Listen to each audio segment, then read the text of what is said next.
Hello everyone, I am possible class में आप सभी का स्वागत है।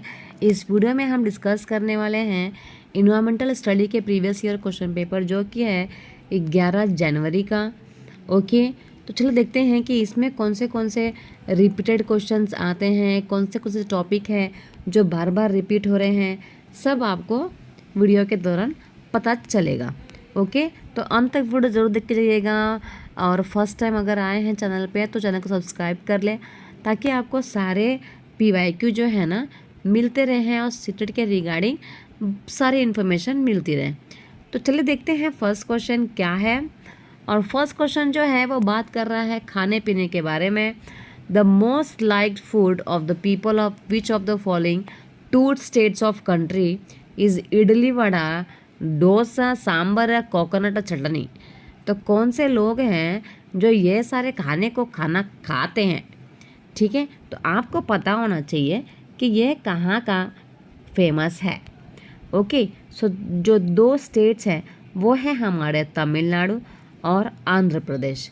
ओके, गुजरात में बिल्कुल भी ये फेमस नहीं है, कॉमन सेंस की बात है। गोवा और केरला में भी फेमस नहीं है, उड़ीसा में भी फेमस नहीं है। तो आप खुद ही देखो, खुद ही कट करोगे तो भी आपको आपका सही आंसर मिल जाएगा। सो ऑप्शन नंबर 3 जो है वो सही है। ओके, चलिए देखते हैं 62 वाला। If a person travels by shortest route from Mumbai to Chandigarh union territory of India by train, the state which the train is not likely to come. अब देखिए यही वाला क्वेश्चन ना कल वाले प्रीवियस ईयर क्वेश्चन पेपर में भी आया हुआ था, बस यहाँ पे मुंबई के जगह पे क्या था, दिल्ली लिखा हुआ था। ठीक है, तो अब इसका आंसर क्या आएगा, मतलब कौन सा यूनियन टेरेटरी को आप नहीं टच करोगे या फिर स्टेट, तो हरियाणा, पंजाब, राजस्थान या फिर गुजरात। सही आंसर क्या होगा 62 का। ठीक है, तो आप मुंबई से जा रहे हैं तो कॉमन सेंस की बात है, मुंबई से आप जाओगे तो आपको गुजरात भी आएगा, राजस्थान भी आएगा और उसके बाद आएगा आपको हरियाणा, आपको पंजाब नहीं आएगा। ठीक है, क्योंकि पंजाब तो है वह हरियाणा से भी ऊपर पड़ता है और जब आप खुद ही हरियाणा पहुंच जाओगे, चंडीगढ़ पहुंच जाओगे तो आप पंजाब काय को जाओगे, नहीं जाओगे ना। सो option number 2 is the correct. चलिए देखते हैं नेक्स्ट वन इज़ द 63 वाला। Okay, consider the following statement given by a girl in a group of students who gather in a camp. I have come from a city which is a hilly area. ठीक है, तो एक बच्ची जो है ना, मतलब ग्रुप ऑफ स्टूडेंट्स हैं, लड़कियों का ग्रुप है और ये लोग आपस में ही, मतलब ये लोग कैंप करने गए हैं और वहाँ पे फिर वो लोग बातें करते हैं कि मैं ऐसी एरिया से आई हूँ जहाँ पर जो एरिया है वो हिली एरिया है और प्लेस इट रेन्स हैवीली, हमारे प्लेस पे बारिश बहुत ज़्यादा होती है और कभी कभी स्नोफॉल भी हो जाता है। ठीक है, और When it is very cold, we like to sit in sun। जब बहुत ज़्यादा ठंडी होती है तो हम सन के नीचे बैठ जाते हैं और जो हमारे घर होते हैं ना वो पत्थरों के बने होते हैं और वुड के, लकड़ियों के बने होते हैं। तो बताना है कि वो जो लड़की है वो कौन से सिटी की बात कर रही है, जम्मू एंड कश्मीर, लद्दाख, उत्तर प्रदेश या फिर हिमाचल प्रदेश। कहाँ की बात कर रही है वो बच्ची बात कर रही है हिमाचल प्रदेश की। हिमाचल प्रदेश का ही जो घर होता है वो कैसा होता है, पत्थर का भी होता है और लकड़ी के बने होते हैं। ठीक है, so option number 4 is the correct. चलिए देखते हैं नेक्स्ट क्वेश्चन 64 वाला जो कि मैथ्स वाला क्वेश्चन है। ठीक है, इसको हम अंत में करेंगे और क्योंकि उसमें दूरी वगैरह सब निकालना होता है इसीलिए। नेक्स्ट क्वेश्चन है 65 वाला। Select from the following a group of 2 animals where front teeth keep growing throughout their life. आपको ऐसे 2 एनिमल्स को टिक करना है जिसके जो आगे के टीथ है ना, दांत जो है, जब तक उसकी लाइफ है तब तक उसके दांत जो है बढ़ते रहते हैं। Okay, so they have to keep gnawing on things to keep their teeth from the becoming too long. Okay, तो जो लीजर्ड होता है इसका इतना बड़ा दांत तो होता नहीं, कॉमन सेंस की बात, ये तुरंत कट हो जाएगा। ये भी हम पे भी लीजर्ड दिया है, उसके भी इतने बड़े दांत नहीं होते हैं। स्नेक, भाई स्नेक के दांत होते हैं क्या, इसके दांत तो होते हैं ऐसे डसने के लिए होते हैं, राइट। जो रैट एंड जो स्क्वेरल होता है ना, चूहा और केरल को क्या बोलते हैं हम लोग, गिलहरी। यस, गिलहरी के जो दांत होते हैं ना वो हमेशा बढ़ते रहते हैं, जब तक इनकी लाइफ रहती है ना तब तक इनके जो दांत होते हैं वो बढ़ते ही रहते हैं, इसीलिए वो हमेशा अपने दांतों का ही इस्तेमाल करते हैं कोई भी सामान को चबाने के लिए। ठीक है, चलिए देखते हैं नेक्स्ट क्वेश्चन। तो ऑप्शन नंबर 3 जो है ना सही है। ओके, अब देखते हैं 65 वाला क्वेश्चन, 66 वाला sorry. Kannauj is a district which is famous throughout India for its इत्तर। This district is a part of. तो कन्नौज जो है वो ये है भाई, एक डिस्ट्रिक्ट है। ओके, और जो कि इंडिया में ही आता है और इत्तर के लिए बहुत ज़्यादा फेमस है। तो ये जो डिस्ट्रिक्ट है ना ये कौन से स्टेट का हिस्सा है, हरियाणा, उत्तराखंड, बिहार या फिर उत्तर प्रदेश। तो बहुत ही इजी है, रिपीटेड क्वेश्चन है, 50 बार आ चुका है। सही आंसर क्या है इसका, उत्तर प्रदेश। उत्तर प्रदेश का ही डिस्ट्रिक्ट है कन्नौज। ओके, चलिए देखते हैं नेक्स्ट क्वेश्चन 67 वाला। Sand dunes are found in. जो सैंड डन्स है ना वो कहाँ पाए जाते हैं। ओके, अफ़गानिस्तान और इंग्लैंड में, उज़्बेकिस्तान, बांग्लादेश, बर्लिन राजस्थान या फिर Abu Dhabi and Afghanistan. Okay, तो जो सैंड डन्स है ना वो कहाँ पाए जाते हैं, 67 का आंसर है हमारा अबू धाबी एंड अफ़गानिस्तान। ठीक है, अबू धाबी में पाए जाते हैं सैंड ड्यून्स, पता ही है आप लोगों को, जो रेत के टीले होते हैं वो। ठीक है, so option number 4 is the correct. देखते हैं नेक्स्ट 68 वाला। Bhopal is due north of Bangalore and Gandhinagar is due west of Bhopal. The direction of Bangalore with respect to Gandhinagar is. मतलब कि भोपाल जो है ना बेंगलुरु के ठीक उत्तर में है। ठीक है, गांधीनगर भोपाल के, अगर गुजरात की बात करें, और गुजरात के बाजू में ही क्या है हमारा एमपी है। यस, गांधीनगर भोपाल के ठीक पश्चिम में है। ओके, तो गांधीनगर के सापेक्ष बेंगलुरु की दिशा क्या होगी।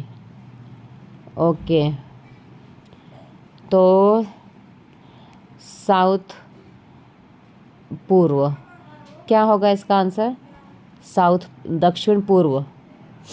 राइट, सही बताया ना मैंने। जैसे कि बेंगलुरु आपको पता ही है कहाँ पर है, नीचे की तरफ आता है। राइट, बेंगलुरु तो इस तरफ साउथ में आता है। ठीक है, तो भोपाल जो है ना, भोपाल समझ लो यहाँ पे है, तो भोपाल जो है बेंगलुरु के ठीक उत्तर में है। बेंगलुरु नीचे है तो ये उत्तर में है, सही बात है। गांधीनगर जो है ना भोपाल के ठीक पश्चिम में है, भोपाल के ठीक पश्चिम में गांधीनगर है, सही बात है। तो गांधीनगर के सापेक्ष में बताना, मतलब ये हमारा साउथ हो जाएगा, ये हो जाएगा हमारा ईस्ट, दक्षिण पूर्व। ठीक है, ऑप्शन नंबर 3 जो है ना ये सही हो जाएगा।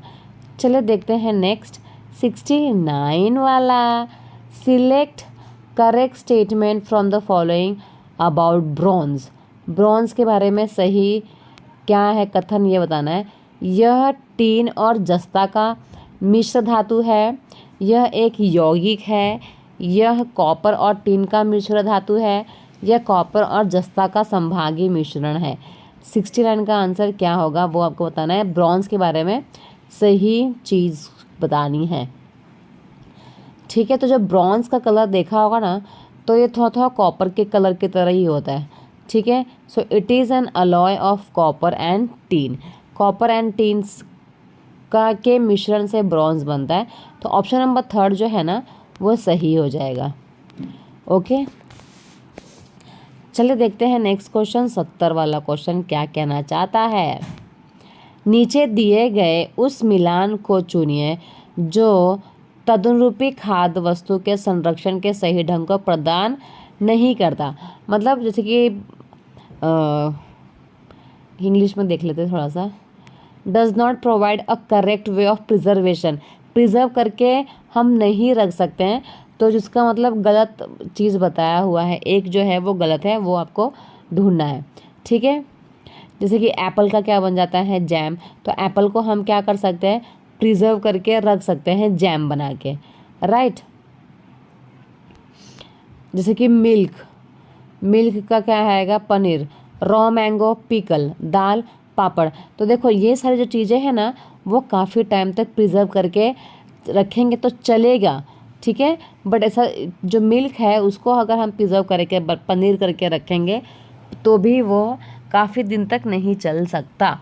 Okay, so option number 2 is the correct for this. Okay, तो मिल्क का क्या आएगा, पनीर जो है वो सही नहीं है। Okay, option number 2 is the correct. चलो देखते हैं नेक्स्ट क्वेश्चन 71 वाला। 71 वाला क्वेश्चन क्या बोल रहा है, हमारे देश के किस भाग में लोगों के रहने के लिए बने बड़े तिकोने टेंट को रेबो कहते हैं और जानवरों को रहने के स्थान को लेखा कहा जाता है। तो वो कौन से स्टेट की बात हो रही है वो आपको बताना है। ओके, तो जहाँ पे मतलब टेंट में जो लोग रहते हैं ना उस टेंट को रैबो बोलते हैं और जहाँ पे जानवर रहते हैं उसको बोलते हैं लेखा। तो वो कौन से स्टेट की बात हो रही है, अरुणाचल प्रदेश, मेघालय, जम्मू एंड कश्मीर या फिर लेह और लद्दाख। सही आंसर क्या है इसका, तो ये लेह और लद्दाख की बात हो रही है, ठीक है। जानवर को रखते हैं और यही लोग क्या करते हैं, पश्मीना जो भेड़ होती है उसको भी वो लोग रखते हैं और फिर उससे वूल निकालते हैं। Okay, so option number 4 is the correct. चलिए देखते हैं नेक्स्ट क्वेश्चन 72 वाला। In our country there are how many union territory. तो देखो इससे पहले अगर मैं पीवाईक्यू की बात करूँ तो इसमें पूछा गया था in our India there are how many states are there, ठीक है, कितने स्टेट्स हैं वो पूछा गया था। अब इसने पूछा गया है कितने यूनियन टेरिटरीज है। ओके, तो फिर correct answer is 8 union territories, right. सही आंसर क्या हो जाएगा, थर्ड वन इज़ द सही, 8 यूनियन टेरिटरीज। देखो पहले कितने थे, 7 थे ना, तो इसके बाद पहले 7 यूनियन टेरिटरी थे, तो उसमें से जो लेह लद्दाख है उसको अलग कर दिया गया, जम्मू एंड कश्मीर को अलग कर दिया गया, राइट। फिर 9 बन गए, राइट। 9 बनने के बाद उसमें से दमन एंड दीव दादरा नगर हवेली को एक में ही कर दिया गया, तो ये वापस से 8 हो गया, ठीक है। टोटल कितने हैं, 8। बहुत सारे लोगों को कन्फ्यूजन हो जाता है, कोई लोग 7 को टिक लगाते हैं, कोई लोग 9 को लगाते हैं, 8 को कोई भी नहीं लगाता, बट करेक्ट आंसर क्या है, 8 ही है। ओके, चलो देखते हैं नेक्स्ट क्वेश्चन 73 वाला। अभी इसमें आपको ये ढूंढना है कि 3 स्टेट्स बताना है जो कि अरेबियन सी के कोस्टल एरियाज़ में पड़ते हैं। जैसे कि अरेबियन सी कहाँ पर है, अरेबियन सी देखिए इस तरफ है ना अरेबियन सी, तो आपको बताना है कि यहाँ पे कौन से स्टेट्स पड़ते हैं, ठीक है। तो देखिए केरला आपका पड़ेगा इस तरफ, कर्नाटका भी इसी तरफ पड़ेगा, महाराष्ट्र भी इस तरफ पड़ेगा। मतलब आपको सही आंसर तुरंत ही मिल गया। ऑप्शन नंबर 1 जो है ना वही आपका सही आंसर है, ठीक है। देखो गुजरात तो इस तरफ पड़ेगा नहीं ना, क्योंकि गुजरात तो हमारा इस तरफ है, राइट। अब फिर गुजरात अगर पड़ता भी है क्योंकि इस तरफ ही है तो महाराष्ट्र नहीं पड़ेगा, तो इसलिए ये गलत हो गया, राइट। इसके बाद यहाँ पे तेलंगाना नहीं पड़ेगा, यहाँ पे उड़ीसा नहीं पड़ेगा, तो ये खुद ही अपने आप में तुरंत गलत आंसर हो जाते हैं। तो सही आंसर कौन सा है, ऑप्शन नंबर 1। चलिए देखते हैं नेक्स्ट क्वेश्चन 73 नहीं 74 वाला। Chhau is the folk dance form of the common people of. तो छऊ एक नृत्य है आई एम सॉरी।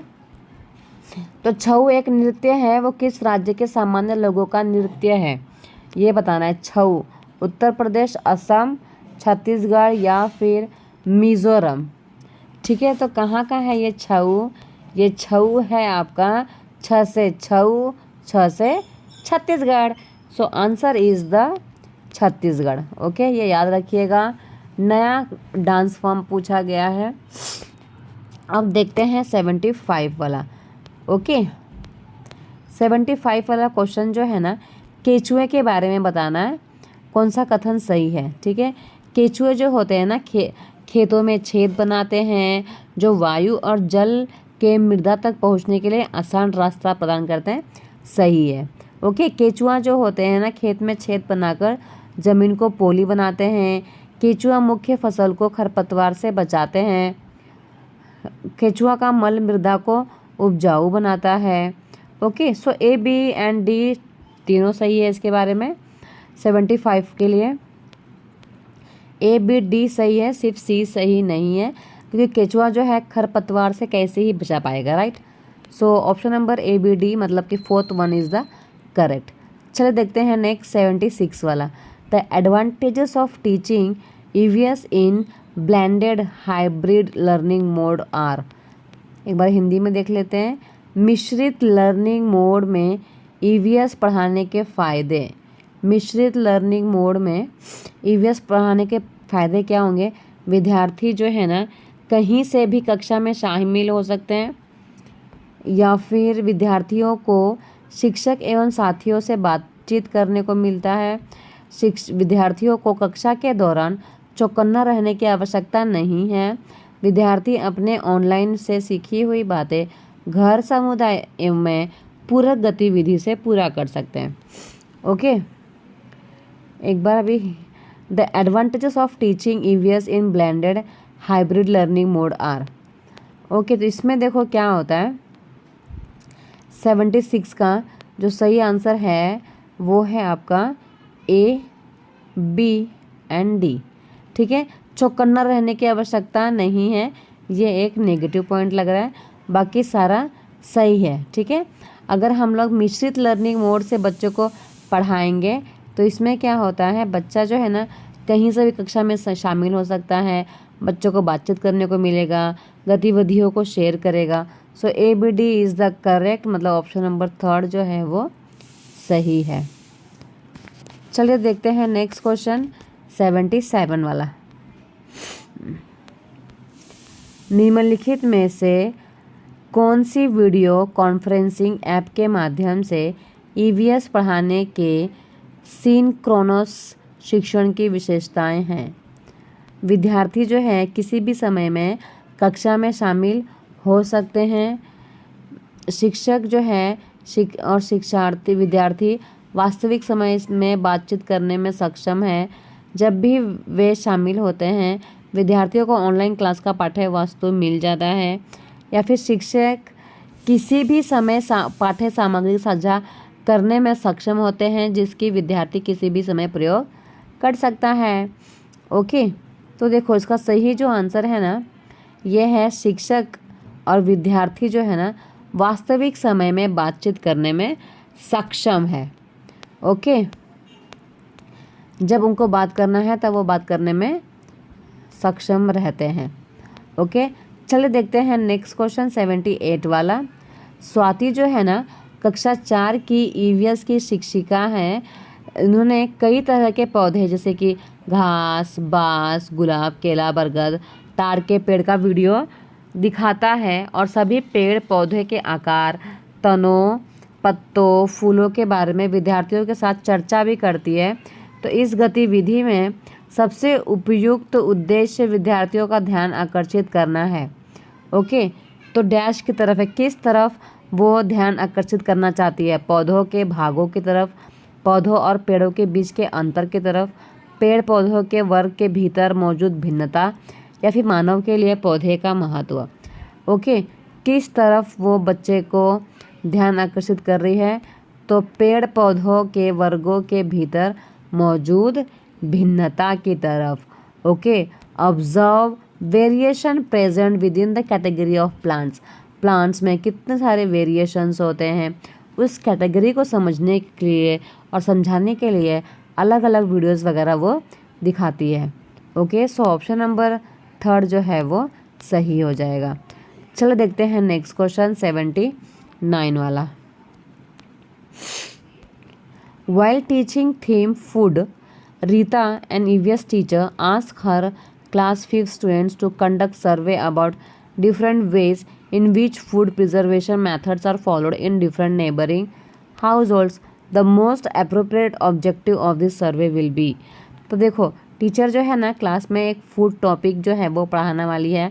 तो रीता क्या बोलती है अपने 5th के बच्चों को कि तुम्हारे जो नेबर लोग हैं ना, नेबरिंग जो लोग हैं ना, वो खाने को प्रिजर्व करने के लिए कौन से मेथड का इस्तेमाल करते हैं, किस प्रकार से अपने खाने को प्रिजर्व करते हैं, उसके बारे में आपको सर्वे करना है। Okay, so the most appropriate objective, तो उस सर्वे का सबसे इम्पोर्टेंट ऑब्जेक्टिव क्या है? To make student sensitive towards different people, बच्चे को सेंसिटिव बनाना है दूसरे लोगों के प्रति।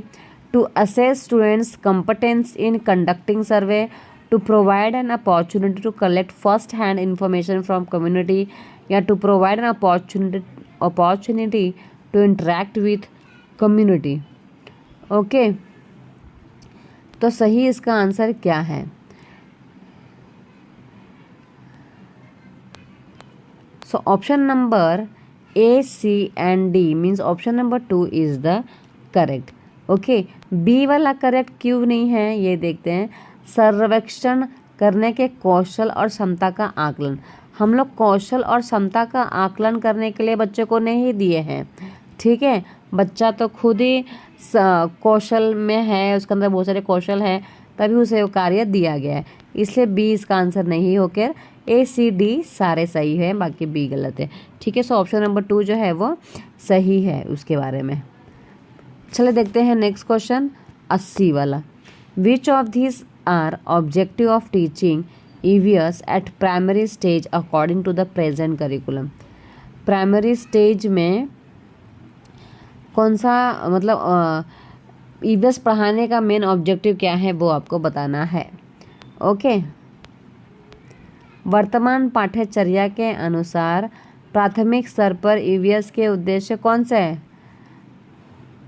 प्राकृतिक, सामाजिक, सांस्कृतिक वातावरण के बीच संबंधों का पता लगाना और समझ विकसित करने के लिए विद्यार्थियों को प्रशिक्षित करना, या फिर विद्यार्थियों को पर्यावरण संबंधित मुद्दों के बारे में जागरूक विकसित करना, या फिर पृथ्वी को मानव एवं अन्य जीवंत रूपों के आवास के रूप में एक समझ विकसित करना, या फिर EVS के विभिन्न शिक्षण शास्त्रों को समझना।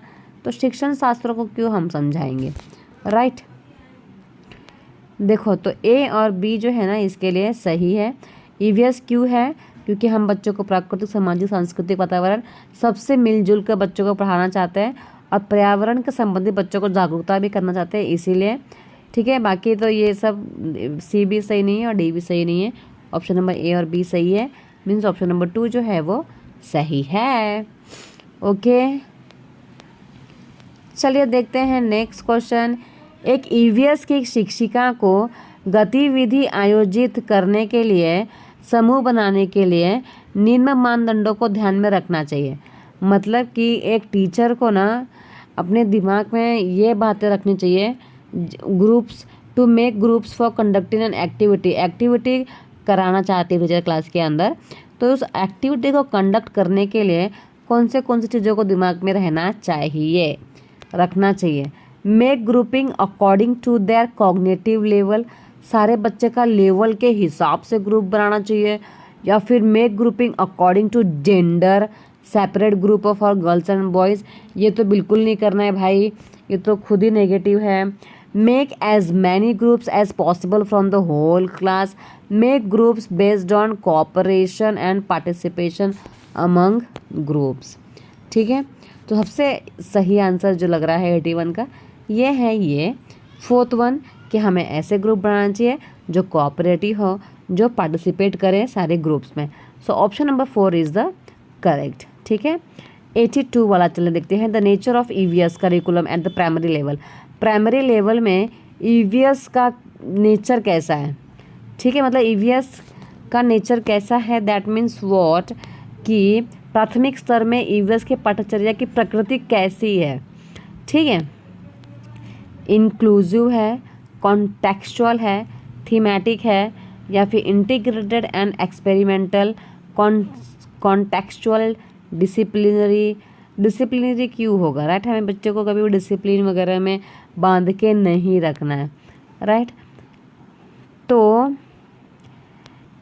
जो क्लास है वो आपका होना चाहिए समावेशी, प्रासंगिक और थीम आधारित, ठीक है। जो थीम है उसके आधारित भी होना चाहिए, और कॉन्टेक्चुअल होना चाहिए और इंक्लूसिव होना चाहिए। ऑप्शन नंबर 1 जो है वो सही है, ओके, चलिए देखते हैं नेक्स्ट क्वेश्चन 83 वाला। 83 वाला क्वेश्चन जो है वो क्या कह रहा है? While choosing stories to introduce EVS concepts, a teacher needs to keep the following points in mind. तो टीचर जो है ना, जब क्लास में बच्चों को कोई स्टोरी पढ़ा रही है, कोई स्टोरी इंट्रोड्यूस करवा रही है, तो टीचर को अपने दिमाग में कौन सी बात रखने की ज़रूरत है? ओके, कहानियों को किसी अवधारणा के बारे में गलतफहमी की रचना नहीं करनी चाहिए। कहानियों को लिंग, जाति, धर्म और अन्य सामाजिक समूहों से संबंधित कोई रूढ़िवादी विचारों को चित्रित नहीं करना चाहिए। कहानियाँ मज़ेदार एवं मनोरंजक होनी चाहिए। कहानियाँ ऐसी होनी चाहिए कि विद्यार्थी उससे जुड़ाव महसूस करें। देखिए, तो ऑप्शन नंबर डी तो ऑफकोर्स बहुत ही सही है इसके बारे में, राइट। पर इसके अलावा भी हमें और बताना है। तो देखिए, कहानियाँ कैसी होनी चाहिए? किसी भी गलत फहमी को बढ़ावा दे ऐसी नहीं होनी चाहिए, ये भी सही है। और कहानियाँ जो है ना ऐसी होनी चाहिए जो लिंग, जाति, धर्म ये सारे चीज़ों के बारे में बात ना करे, इस सबसे ऊपर उठकर बात करे। Means A, B and D is the correct है। कहानियाँ जो होती है वो मनोरंजन के लिए नहीं होती है। So A, B, D is the correct, मतलब ऑप्शन नंबर 3 जो है वो सही है। ठीक है, चलिए देखते हैं नेक्स्ट क्वेश्चन 84 वाला। An EVS teacher will ask her student to do which of the following activities to inculcate mapping skill in them. मतलब कि ईवीएस की जो टीचर है वो अपने बच्चे को बता रही है कि बच्चा जो है कौन सा एक्टिविटी करेगा मैप सीखने के लिए। उसको मैप सीखना है तो कौन सी एक्टिविटी वो करेगा? Locating cardinal directions on a map, drawing unscaled map, using symbols for self draw maps, या using standardize universal symbol to interpret a map. तो देखिए, अगर एक बच्चे को मैप सीखना है ना तो वो डायरेक्शन को ड्रॉ करेगा ही करेगा। इसके बाद अनस्केल्ड मैप, मतलब बिना किसी स्केल के मैप बनाने की कोशिश करेगा। इसके बाद सिम्बॉल ड्रॉ करेगा, राइट, यूनिवर्सल सिम्बॉल्स बनाएगा। So option number A, B, C, D सारा इसका सही है। ठीक है, तो फोर्थ ऑप्शन जो है वो सही हो जाएगा। ओके, चलो देखते हैं नेक्स्ट 85 वाला क्वेश्चन क्या कहना चाहता है। EVS teacher point out during the discussion that people of Rajasthan villages build their homes from locally available materials while people in cities like Mumbai buy materials like cement, bricks, glass and tiles to build houses. The learning outcomes for assessment of this discussion is are। मतलब कि teacher जो है ना वो discuss कर रही है class के अंदर कि जो राजस्थान के लोग हैं ना वो जो अपना घर बनाते हैं तो उनके एरिया में जो चीज़ उन्हें मिलती है ना उसी चीज़ से, उसी मटेरियल से वो अपना घर बनाते हैं। पर वही दूसरी तरफ अगर हम मुंबई की बात करें तो वहाँ के जो लोग हैं ना वो सीमेंट और फिर इसके बाद जो ब्रिक्स होते हैं, जो ईंट होते हैं, ग्लास वगैरह, वो सब कुछ दूसरे स्टेट से लेके आते हैं और फिर बनाते हैं। ठीक है, तो इससे क्या डिस्कशन का सिखाने का मतलब क्या है? Observation and recording, analysis, experimentation या फिर कंपेयरिंग एंड एनालिसिस। तो टीचर क्या कर रही है यहाँ पे? कंपेयरिंग करवा रही है और इसके बाद एनालिसिस भी करवा रही है। ठीक है, कि भाई देखो राजस्थान के लोग जो है जो उनके एरिया में मिलता है वैसी मटेरियल को यूज़ करते हैं, बट मुंबई के लोग जो है अलग अलग मटेरियल को इस्तेमाल करते हैं, अलग अलग स्टेट से लेके आते हैं। सो ऑप्शन नंबर 4 जो है वो सही है। चलिए देखते हैं नेक्स्ट क्वेश्चन 86 वाला। Okay, an EVS teacher wants her student to find out the various everyday activity of people that contribute to the wastage of water. तो मतलब EVS की जो टीचर है ना अपने स्टूडेंट से ये चाहती है कि एवरीडे की जो एक्टिविटी है ना उसमें लोग क्या करें, पानी का बचत करें, contribute to the wastage of water, water का वेस्ट होने में कुछ कंट्रीब्यूट करें। So which of the following is the most appropriate strategy for this purpose. तो इस पर्पस में टीचर का सबसे इम्पॉर्टेंट स्ट्रैटेजी क्या होगा? Documentary and film related to water issues, visit to a नालाज, या interaction with the family in the neighbourhood, या फिर estimates of the quantity of water use by the family per day. तो क्या करना है टीचर को? अगर पानी की बर्बादी को बचाना है तो इससे क्या पता लगाना पड़ेगा टीचर को सबसे पहले कि प्रतिदिन एक परिवार द्वारा कितना पानी का इस्तेमाल किया जा रहा है, राइट। सो ऑप्शन नंबर 4 जो है वो सही हो जाएगा। चलिए देखते हैं 87 वाला question. Which of the following is an integral components of environmental education at the primary level. मतलब कि निम्नलिखित में से कौन सा प्राथमिक स्तर पर पर्यावरण शिक्षा का अभिन्न घटक है? पाठ्य पुस्तक, बच्चों का वातावरण, भाषाई दक्षता या फिर रोल प्ले। तो देखिए प्राइमरी लेवल में बच्चों का वातावरण जो है ना बहुत इम्पॉर्टेंट रोल प्ले करता है। सो ऑप्शन नंबर 2 जो है वो सही हो जाएगा। ओके, चलिए देखते हैं नेक्स्ट क्वेश्चन 88 वाला। As an EVS teacher which criteria will you consider to be most important in selecting a text book for students of primary classes. Okay, मतलब ईवीएस टीचर जो है ना, as an EVS teacher which criteria will you consider to be the most important in selecting text book. Text book को select करने के लिए, primary class के text book को सिलेक्ट करने के लिए कौन सा क्राइटेरिया आप सिलेक्ट करोगे? ओके, पाठ्य पुस्तक में लिंग, जाति और धर्म से संबंधित कोई रूढ़िवादिता नहीं होनी चाहिए, इस बात का आप ध्यान रखोगे अपने टेक्स्ट बुक में। पाठ्य पुस्तक में भाषा मानक भाषा होनी चाहिए, या पाठ्य पुस्तक की कीमत कम और वह पतली होनी चाहिए। पाठ्य पुस्तक सचित्र और आकर्षक होनी चाहिए। तो कौन सा सही आंसर होगा 88 का?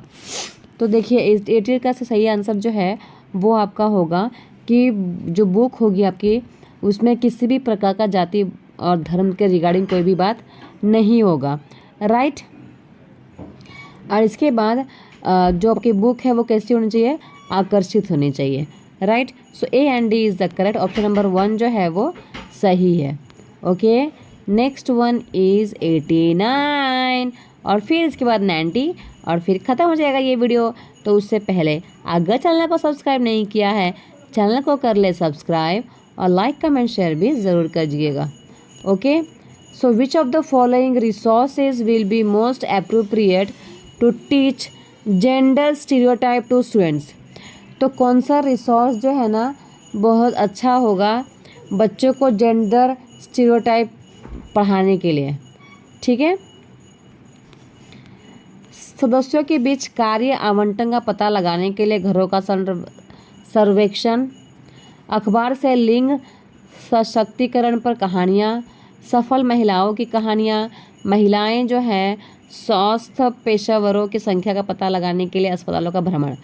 तो अगर का बच्चा जो है 5वीं कक्षा का बच्चा है तो उसे जेंडर रूढ़िवादिता सिखाने के लिए कौन सा संसाधन सबसे उपयुक्त होगा?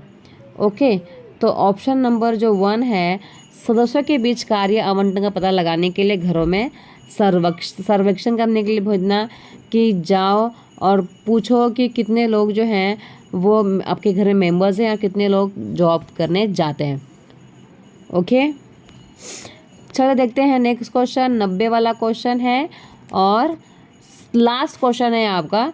और अगर मैं आपकी बात बताऊँ तो ये जो 11 जनवरी का पेपर है ना, यह 10 जनवरी के कंपैरिजन में काफ़ी अच्छा आया था, काफ़ी अच्छा। मतलब जिसको भी ये 11 जनवरी का पेपर मिला होगा ना देने के लिए वो पक्का पास हो गया होगा। ओके,